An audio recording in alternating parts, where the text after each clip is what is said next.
Hello. Today, I'm joined by Forey, Fund Manager of the JPMorgan Emerging Markets Investment Trust. So Austin, you've been managing the trust for almost 3 decades. What is it that you like about investing in the emerging markets? And what are the key lessons that you've learned over that time period? Yeah, that's a great question. And let me just start by saying thank you for giving me these opportunities to speak to you. Look, as an investor, I think you want a wide opportunity set, and you want an opportunity set that refreshes itself.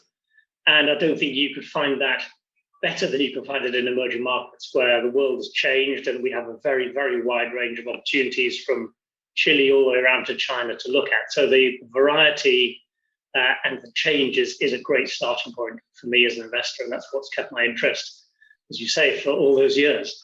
As far as the lessons we've learned, I think that more than anything, the thing which I've come to, I suppose, think about more and more as a portfolio manager is that you've got to know what you're trying to do, and you don't want to get distracted and sidetracked and pulled off into doing things that don't come naturally to you as an investor. So finding your individual groove and your own process and staying true to that is probably the most important thing of all.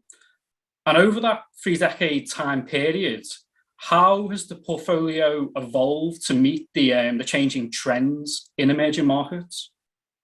Look, inevitably, the opportunity set, as I just said, has changed enormously. And I think I've made 2 very simple points. Firstly, the stock markets we can invest in much better reflect the real world behind them than they did 30 years ago. When I started, countries like Malaysia were some of the biggest parts of the overall opportunity set, in spite of being a pretty small country with a pretty small economy. Now, the landscape is dominated, understandably, by China, which is the biggest economy we look at, and India, which is also obviously a huge country.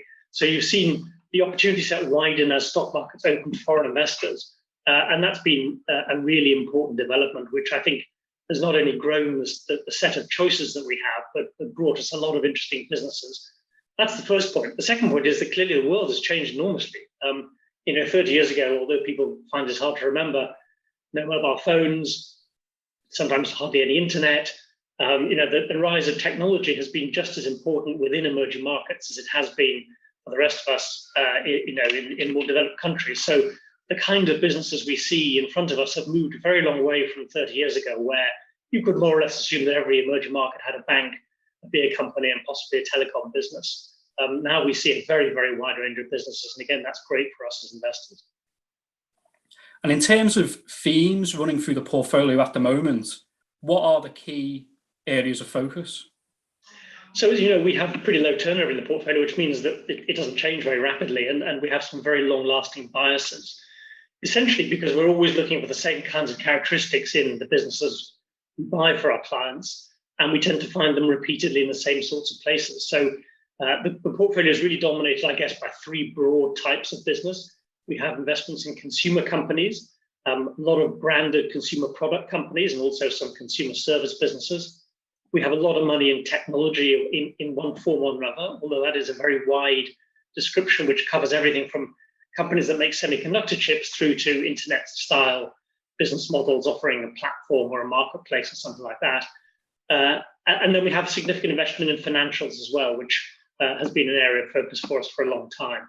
And if you ask me what's in common, I'd say that one of the key characteristics, and this is something we spend a lot of time discussing and thinking about at the moment, of digitalization. You've seen the world digitalize. And in my view, that has enabled the separation of ownership of assets from ownership of intellectual property or intangible value creation in a wider and wider set of industries. And all those 3 areas that I mentioned are ones in which the value that companies create is most dependent on intangible property, whether that's a brand, whether it's know-how, whether it's patented, whether it's an advantage with data. So broadly speaking, I would say the company's portfolios are more and more invested in the software value of businesses of all types, and less interested in ownership of hard physical assets. And that's why we end up with those 3 particularly large concentrations across the portfolio. As you mentioned, you have a very long investment time horizon. I think the average holding period is 10 to 12 years, but do correct me if I'm wrong on that. And in terms of the qualities that you look for in a business, Is there a sort of checklist of attributes that you tick off? There isn't a formal checklist as such, because obviously we're looking at many different kinds of companies. But I think you're absolutely right to say that we are looking for the same kind of characteristics. And clearly, if you're setting out to own a stock for as long as possible, first of all, you care that it can sustainably create value. And so sustainability in the broadest sense of the word is something that's always mattered to us. When you get into what that means for a company, I think you can perhaps think under three headings. The first is that any business which has the ability to create value sustainably needs to be able to finance that. It doesn't want to be sucking in external capital all the time. So are the basic economics of the business good is the first question we would put to ourselves. And that really means cash generation, it means returns on capital, that kind of thing. The second thing is, does it have duration? There are many reasons why companies lose value over time. Sometimes, they lose market share. Sometimes the industry as a whole gets eclipsed and taken over by a different way of doing things. So we think a lot about how strongly positioned a company is and all the things that might affect its ability to keep creating value in the future. And then finally, we think about governance, because you can always find examples where a company ticks the first two boxes, but the governance means that the value doesn't really translate in full to its shareholders. So those three things, good economics, good duration, good governance are, I guess, our kind of most central part of our assessment. And we hope to find those characteristics in all the stocks we own, because otherwise you can't really take long-term views.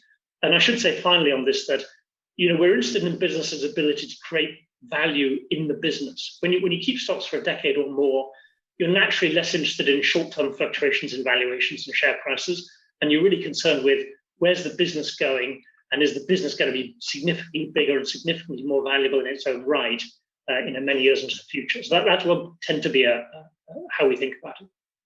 And could you name a couple of examples of companies that you've held for a decade or more? Sure. So I guess one of the obvious ones would be Taiwan Semiconductor, which is a very well-known company now. You'll find it in many people's portfolios. We've owned it in the trust, I think, for somewhere over 20 years now, continuously. And it's a business that makes semiconductor chips. And it's actually a very good example of many of the things I just talked about, because it's got really strong cash generation, good returns on capital. It has a leadership position in its industry.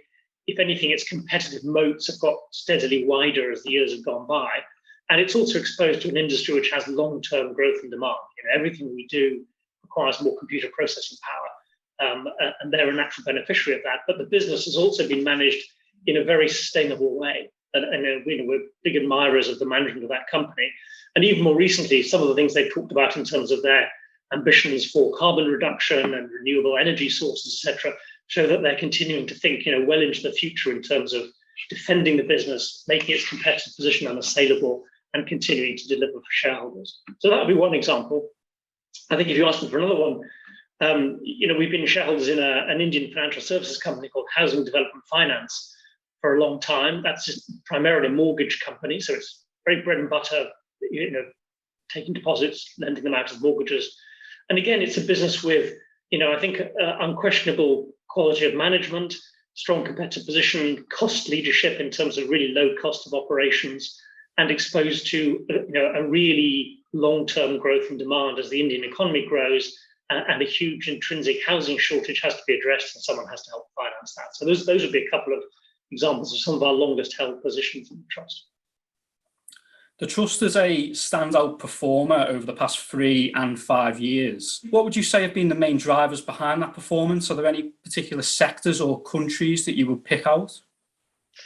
I mean, look, we really think about stocks. So in a sense, I'm going to give you an answer based on stocks rather than either sectors or countries. But I think I would have to say that, we've done, I think, probably better than we even might have expected ourselves in investment in areas like information technology and IT services in particular. And we've had a couple of standout investments from places, interestingly, that you might not think were in the center of your attention as an emerging market investor. One of them is a business based in Argentina, and one was originally created in Belarus, in the former Soviet Union. And those two businesses are very similar to some of the companies you find in India. They're providing outsourced software development skills for first world corporates.